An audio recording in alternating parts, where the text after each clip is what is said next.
कहता है कि जबले तू जियबो जो उतने दिन हम जिए तो जजतिया तार कहिया हमारा नाम है वही प्रॉपर्टिया। यही से आप समझ लें कितना अच्छा आदमी बाबू। हम डर के मारे पटौना अकेले नहीं जा रहे हैं कि कहीं भेटा जाएगा तो मार देगा। तमाम तरह के दिक्कत अलमारी तोड़ के पूरा जेवर वोवर माँ का निकाल लिया। एहसान मेरे दिल पे तुम्हारा है दोस्तों, ये दिल तुम्हारे प्यार का मरा है दोस्तों। बनता है मेरा काम तुम्हारे ही काम से, होता है मेरा नाम तुम्हारे ही नाम से। ये बाबा तो एकदम हट्टे खट्टे हैं, हम इन्हीं से बात करेंगे। चाचा ये बताइए, आप तो पूरा एकदम तंदुरुस्त लग रहे हैं, एकदम हट्टे खट्टे। जी। आप कैसे यहाँ चले आए? पारिवारिक क्लास। अच्छा, क्या दिक्कत हुई? एक बड़ा लड़का जो है वो बहुत परेशान करता है। तो बाकी तो लड़के सही हैं? हाँ, 2 लड़के सही हैं तो बाहर हैं। ये कहता है कि जितना दिन तू जिया तड़ा उतने दिन हम जिए तो खेतवा कहिया हमारा नामे होई। अच्छा, जे जतिया कब पाए तार कई करोड़ के कहे इतना जिया तड़ तो क्या करे। 3 बेटे हैं आपके? हाँ, 2 बाहर है। उन सबों को हक हिस्सा भी नहीं देता। तो ये अकेले ही ले लिए सारा? हाँ, प्रशासन से लिखते लिखते 4 साल से मैं थक गया, कुछ नहीं होता है। ये जोगी जी के राज में जाता है लेटर और थाने पर आता है पूछताछ के लिए, थाने वाले को लिप देता है, वहाँ का दलाल है। बेटियां कितनी हैं? एक बेटी है दिल्ली में। अच्छा, तो जो 2 बेटे और हैं उनसे बातचीत है आप? हाँ, बहुत बढ़िया प्रेम। तो वो लोग क्यों नहीं ले जा रहे हैं आपको? वो तो कह ही रहे हैं कि आप आ जाइए। तो मेरे पर जब ये कलंक लगा रहा है कि अपनी पूरी संपत्ति उन दोनों लड़कों को ही दे दिए हैं, तब वहाँ वो लोग संपन्नता से हैं, आज जबकि यही ज़्यादा संपन्न है और मैं एक पैसा भी उन बच्चों को नहीं दिया हूँ। तो मैं सोचता हूँ कि जाऊँ तो और एक सिद्ध हो जाएगा कि मतलब ये उन समूह से ज़्यादा प्रेम करते हैं, इसलिए ये निर्णय।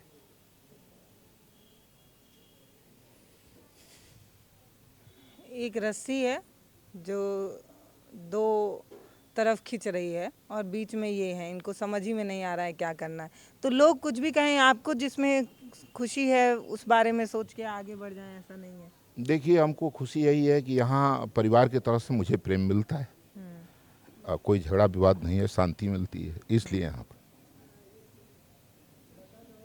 ये क्या हमारे समाज में ये माना जाता है कि पुरुष बहुत मजबूत होते हैं, मतलब कहते हैं ना कि मर्द को दर्द नहीं होता, और हर जगह तो पुरुषों को ये बात कह दी जाती है कि क्यों औरतों की तरह रो रहे हो। लेकिन आज एक पिता के आंख में भी आंसू है। कारण और परिस्थितियां जो भी रहे हों या जो भी हों, पर आप समझिए कि हमारे समाज में ना एक बहुत तेज हवा चल रही है। कैसी चल रही है ये जज कर पाने की ना मेरे पास हिम्मत है और ना मेरी उतनी पढ़ाई लिखाई है कि मैं इस परिस्थिति को समझ पाऊँ। बस मैं इतना समझ पा रही हूँ कि कुछ बदल रहा है और बहुत बुरी तरीके से बदल रहा है। मतलब एक चीज़ बतावें, आप बतावें कि आपको कोई दुख दे रहा हो, हम परेशान कर रहे हो, चाहे कोई परेशान कर रहा हो, तो आप शासन में जाएंगे। आज शासन जब कोई कार्रवाई नहीं करेगा, वो अपराधी के पक्ष में ही हो जाएगा, तो वो आदमी, बूढ़ा आदमी क्या करेगा। तो जनता दरबार में गए होते?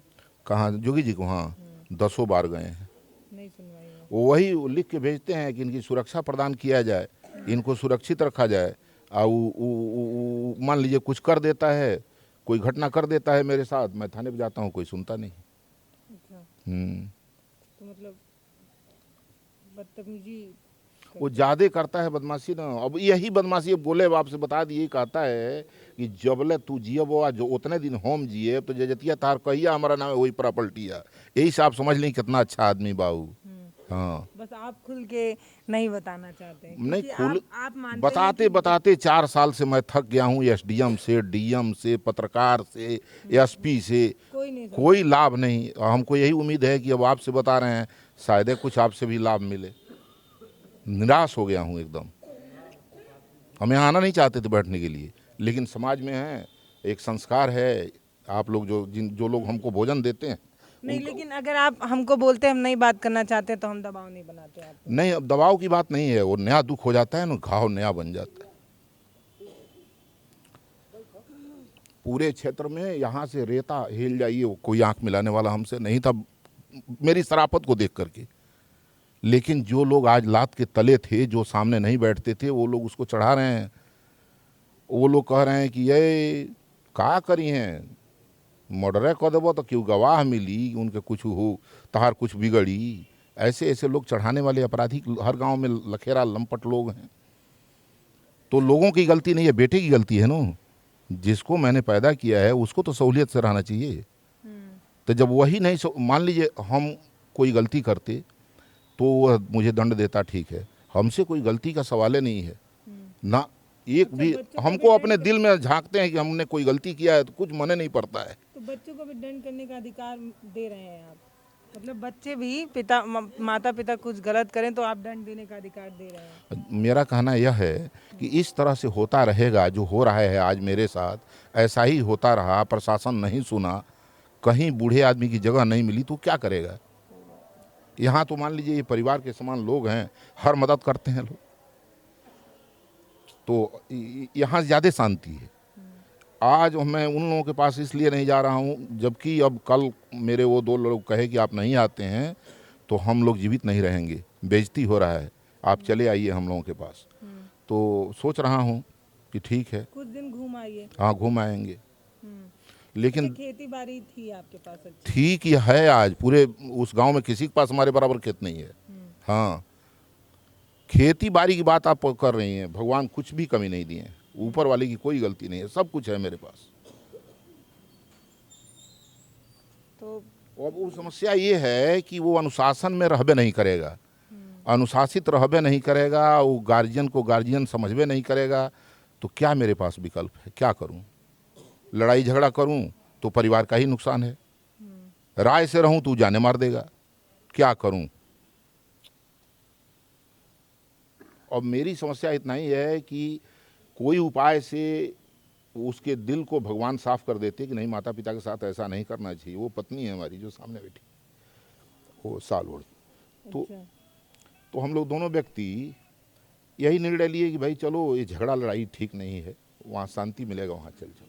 तो यहाँ ये अपने ही लोगों की तरफ से, अपने बच्चों की तरफ से लोग प्यार देते हैं, कोई दिक्कत यहाँ नहीं है, न खाने में न पहनने में कुछ कोई परेशानी नहीं है।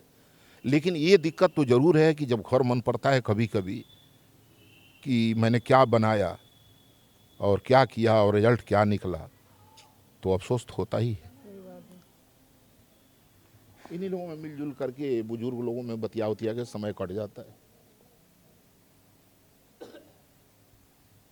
साल पूरी जिंदगी में हम एक घरौंदा बनाते हैं कि बुढ़ापे में उसमें सुकून से काट सके। गांव के लोगों ने कहा कि आप उनका हिस्सा दे दीजिए, वो चैन से रहेंगे। मैंने उनका हिस्सा दे दिया तो कहा कि हमारा हिस्सा दे दिए नो, अपना बोइएगा तो कटवा लूँगा।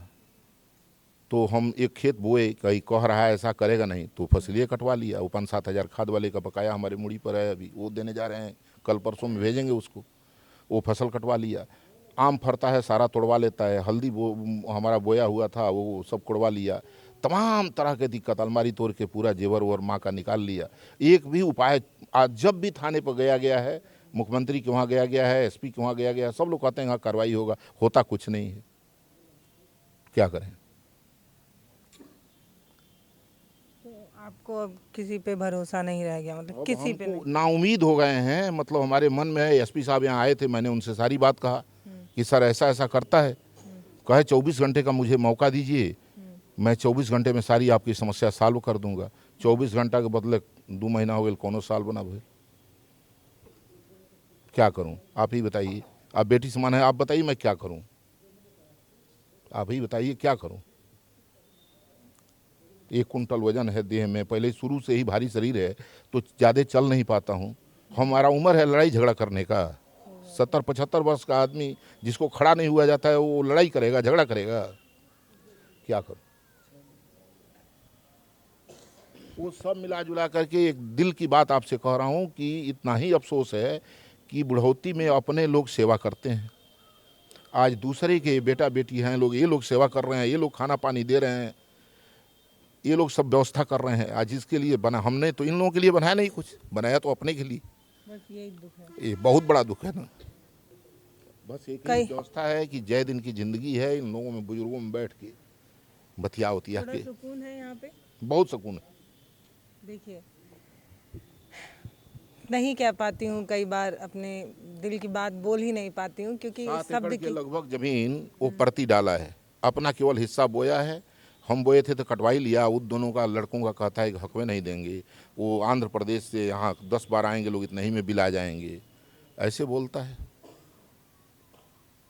कहता है दिखाई दे देंगे शहर में, चाहे कहीं दिखाई दे देंगे तो मैं गोली मार दूंगा। तो अभी बताइए, हमको आज हार्ट में 10 दिन से दर्द हो रहा है, हम डर के मारे पटौना अकेले नहीं जा रहे हैं कि कहीं भेटा जाएगा तो मार देगा। अच्छा हमको दीजिए, हाँ, हम लीजिए लीजिए लीजिए, हाँ। गला फंसा हुआ है। ज्योति से ज्योति जगाते चलो, प्रेम की गंगा बहाते चलो, प्रेम की गंगा बहाते चलो। राह में आए जो दीन दुखी, सबको गले से लगाते चलो, सबको गले से लगाते चलो। जिसका होना संगी साथी है ईश्वर रखवाला, जो निर्धन है जो निर्बल है वो है सबका प्यारा। एहसान मेरे दिल पे तुम्हारा है दोस्तों, ये दिल तुम्हारे प्यार का मरा है दोस्तों।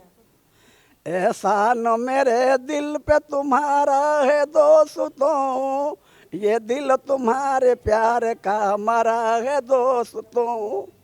बनता है मेरा काम तुम्हारे ही काम से, होता है मेरा नाम तुम्हारे ही नाम से। बचपन तुम्हारे साथ गुजारा है दोस्तों, ये दिल तुम्हारे प्यार का मरा है दोस्तों। बहुत बढ़िया, बहुत बढ़िया। आपका गला थोड़ा बैठा हुआ है। किसके लिए गा रहे थे चाचा ये? अपने दोस्तों के लिए? नहीं, आप ही सब हमारे दोस्त हैं, यहाँ के जो हैं सब दोस्त, सब दोस्त हैं, यही है सब कुछ। एक वो भी गानी तुम ही हो, माता पिता तुम ही हो। गला बैठा हुआ है। वो कौन सा गाते हैं उनका याद दिलाइए। इनका बैठा हुआ है गला। आप बहुत ध्यान से सुन रहे थे गाना। हाँ, मजा आता है। तो हमको सुनने में मजा आता है। हम कैसेट भी रखते थे, ट्रांजिस्टर भी रखते थे, सब चीज़ रखते थे हम, खाली गाने ही सुनने के लिए। हम टीवी बहुत कम देखते थे, गाने ही आप गाएंगे? एक धार्मिक गाना, तुम ही हो माता पिता तुम। ये वाला बजा, ये वाला गा दीजिए इनके मन पसंद का। घोड़ा जब छूटा राम का तो घूमते फिरते, जा पहुँचा उस वन में जहाँ लौकुश थे रहते। निकला उधर से लौकुश दोनों भाई का जोड़ा, दिखाई पड़ा उन्हें श्री राम का घोड़ा। लौकुश ने दोनों भाई ने घोड़े को पकड़कर माता के पास पहुँचे है लेकर ये खबर। यह देख करके सीता आई है सामने, पहचान गई घोड़ा छोड़ा है राम ने।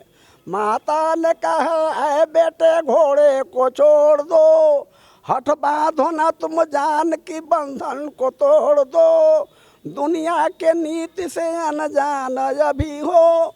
पता है, एक बात कहनी है। जब आप पाँव भर के भी नहीं रहे होंगे, जब आप एक हाथ का भी विकास नहीं कर पाए होंगे, तो वही माँ जो आपको अपने सीने से लगा कर दूध पिला रही थी, और तपती गर्मी में और कड़ाके की ठंड में जब आप बिस्तर गीला कर दिया करते थे, तो वो करवट इधर करके आपको सूखे में सुलाकर खुद गीले में सोई है। उस माँ को आप अलग कर दे रहे हैं। वो पिता जो 8-8, 9-9 घंटे की कमर तोड़ मेहनत करता था, सिर्फ इसलिए ताकि आपकी पढ़ाई अच्छी हो सके, आप अच्छी पेंसिल से लिख सकें, जब स्कूल जाएं तो जूता पहन कर जा सकें, जब शाम को लौट कर आएँ तो पेट भर खाना खा सकें। उस पिता को आप अलग कर दे रहे हैं। बहुत कुछ कहना नहीं चाहती हूँ, बस इतना कहना चाहती हूँ कि समय सबका आएगा। एक दिन आज इनका है, कल आपका होगा। बस आप इंतज़ार करिए कि जो जो बोता है वही काटता है, तो आप जो बो रहे हैं वही आपको मिलेगा। उससे बड़ा और बेहतर कुछ नहीं मिलने वाला है। तो बस इतना ही कहना चाहती हूँ कि मैं यहाँ पर सिर्फ इसलिए आई थी ना कि जो लोग नहीं समझ पाए हैं वो शायद समझ पाएंगे। कुछ लोगों की बातें सुनकर ठहर कर एक बार सोचेंगे कि ये जो भागती रफ्तार में हम भागे जा रहे हैं, कुछ चंद पैसा कमाने के लिए, कुछ चंद सुकून कमाने के लिए, घर में एसी लगवाने के लिए, बढ़िया वाली कार खरीदने के लिए, बढ़िया ब्रांडेड कपड़े पहनने के लिए जो हम भाग रहे हैं, इतना कमा रहे हैं, इतना कमा रहे हैं, इतना कमा रहे हैं कि बस 10 मिनट का समय निकाल कर अपने उस बुजुर्ग पिता से पूछ नहीं पा रहे हैं कि बाबूजी कोनो दिक्कत है का। उस माँ से नहीं पूछ पा रहे हैं कभी कि अम्मा कोनो परेशानी है का। बस इतना मत कमाइए कि आपके पास 2 पल ना बच पाए कि आप अपने बुजुर्गों को समय दे पाएँ। बस इतना स्वार्थी मत बन जाइए कि आप अपने स्वार्थ के आगे उन लोगों को बोझ समझने लगिए। बस आप इतना स्वार्थी मत बन जाइए कि वो सब कुछ भूल जाइए, वो सालों साल की मेहनत को आप ना समझ पाइए। बस इतने रोशनी की तरफ मत भागिए। मैं बस इतना बता रही हूँ कि हम जो विकास की दौड़ में बढ़ रहे हैं ना, जो चकाचौंध हम देख रहे हैं, उसमें एक बात समझिए कि इतनी रोशनी अपने आँख में भर मत लीजिए कि आपको अपनी रोती हुई माँ के आंसू ना नजर आएं। बस इतनी रोशनी अपने आँख में ना भर लीजिए कि आपको अपने बुजुर्ग पिता की परेशानी नज़र ना आए। नमस्ते, मैं हूँ पल्लवी, आप देख रहे हैं भारत एक नई सोच। आज एक बात तो समझ में आ गया है कि जो जैसा करता है उसको वैसा ही मिलता है। बस ये मेरी दुआ रहेगी उन सभी बेटों से। बहुत कठोर बोल रही हूँ, जिनको परिस्थितियों की वजह से या कैसे भी अगर वो लौट कर अपने पिता के बारे में हालचाल नहीं ले पा रहे हैं, उनसे बस यही कहना है कि एक दिन आपका समय भी आएगा।